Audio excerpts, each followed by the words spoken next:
ये जो जिब्या है ना, 5 कर्मेंद्रियां और 5 ज्ञानेंद्रियां, इसमें सबसे खतरनाक अगर कोई इंद्रिय है तो वो है रसना, जिब्या।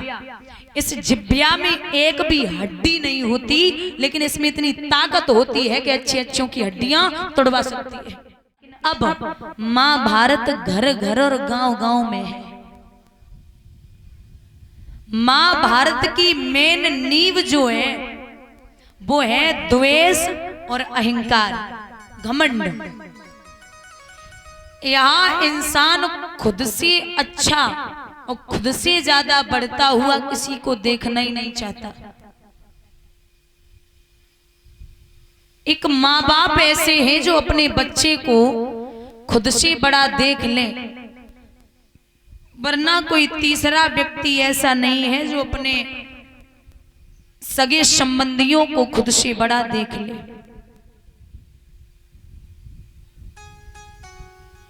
ये महाभारत भैया याद रखना बुजुर्गों, आपको अगर बोलने की तमीज नहीं है, आप शरीर से कितने भी सुंदर हैं ये मायने नहीं रखता। आप क्या खाते हैं, कितना पैसा है ये भी मायने नहीं रखता। लेकिन वह जबान अगर आपकी अच्छी नहीं है तो आप किसी काम के नहीं हैं। 5 मंजिल मकान बने हो, संगमरमर लगी हो और वहां कोई पानी की पूछने वाला नहीं है, सम्मान से कोई बिठाने वाला नहीं है, तो वो मकान किसी शमशान से कम नहीं है। और एक झोपड़ी हो ना, अच्छी सी कच्चा सा घर हो और वहां कोई पानी की भी न पूछे, बस प्यार से 2 शब्द बोले और एक फटा हुआ आसन डाल दे, वो भी बहुत है।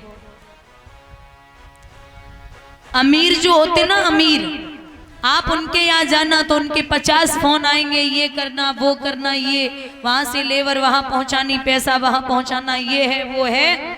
लेकिन दादा अगर आप गरीब के यहाँ गए, अगर उसके यहाँ अच्छा बिस्तर नहीं है, अच्छी चारपाई नहीं है, तो आपको कहीं से भी लिटाएगा, अच्छे से बिस्तर लाएगा।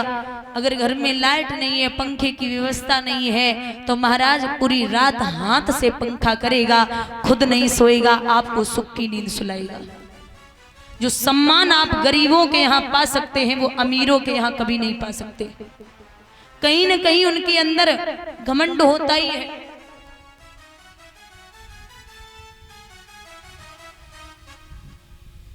घर किसे कहते हैं महाराज?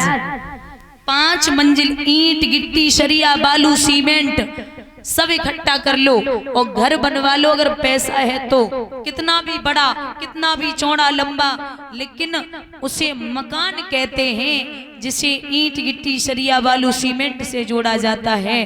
घर हम उसे कहते हैं जिस घर में 4 भाई हैं और चारों इकट्ठे बैठ के शाम को भोजन करते हैं। उन्हें तो मकान ही कह सकते हैं जहां 4 भाई अलग अलग रहते हैं। परिवार को एकजुट रखिए।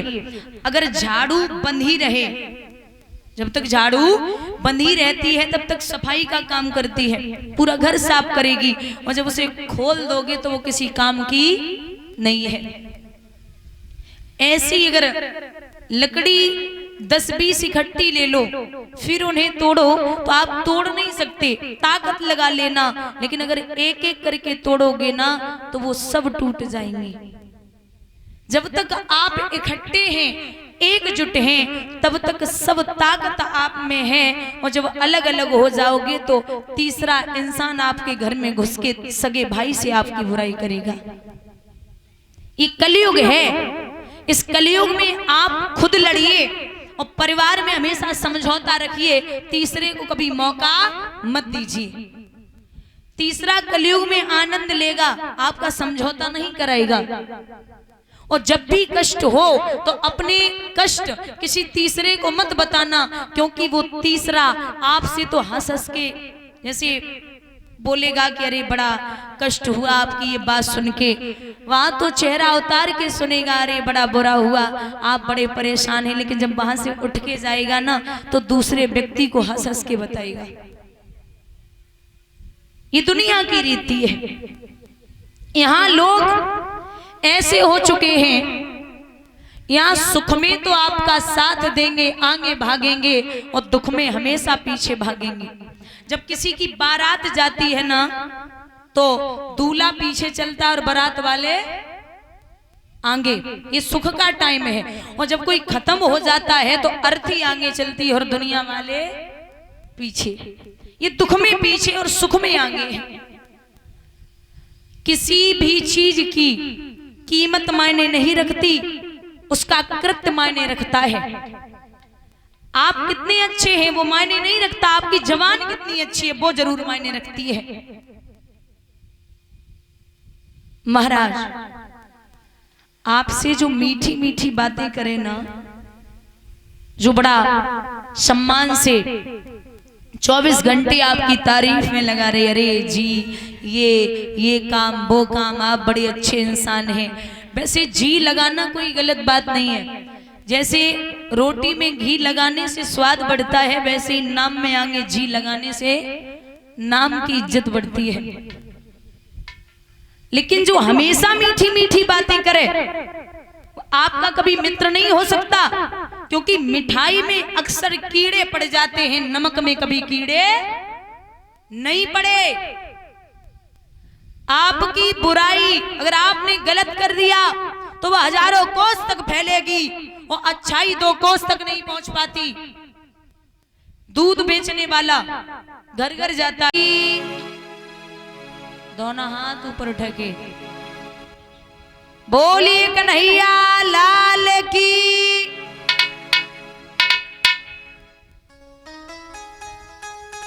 महाराज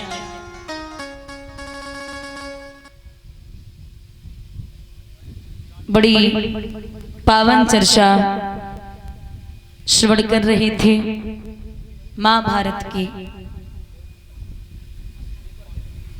आज इस पावन ग्राम में जो द्वितीय दिवस कथा का है, बड़ों के आशीर्वाद से जो इस परिवार ने ये श्रीमद् भागवत सप्ताह यज्ञ रचवाया है, भगवान की असीम अनुकंपा है।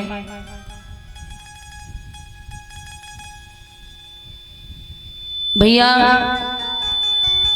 श्रीमद् भागवत, श्री माने लक्ष्मी, मद माने अहंकार। जहां लक्ष्मी है वहां अहंकार थोड़ा बहुत होता है।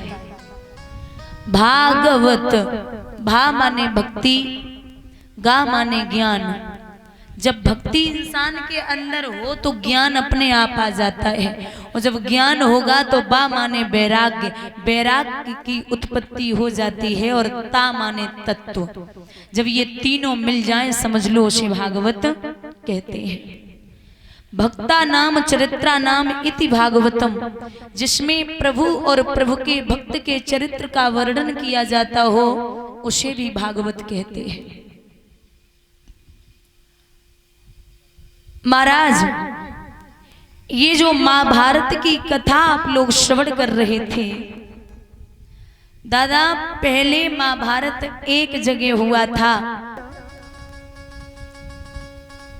जो है भगवान ने स्वयं शांति दूत बन के कहा था कौरवों से कि एक काम करो, आप कुछ भी पांडवों को नहीं दे सकते तो कोई बात नहीं, सिर्फ 5 गांव दे दो। तो कौरवों ने कहा था कि आप 5 गांव की बात कर रहे हैं, अरे मैं सुई की नोक तक की जगह नहीं दूंगा। बोले फिर युद्ध होगा। दुर्योधन बोला युद्ध के लिए क्या मैं पीछे हूं, होने दो, लड़ूंगा। इन पांडवों को निकाल दिया था कौरवों ने। इन्होंने एक नगरी बसाई थी जिस नगरी का नाम है इंद्रप्रस्थ।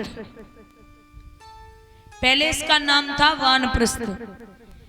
और ये पांडवों ने अपनी मेहनत से बड़ा सुंदर सा महल बनाया उसका नाम पड़ा इंद्रप्रस्थ, जिसे अब हम और आप दिल्ली बोलते हैं ना, इसका पहले नाम इंद्रप्रस्थ था। पांडवों ने नगरी बसाई थी।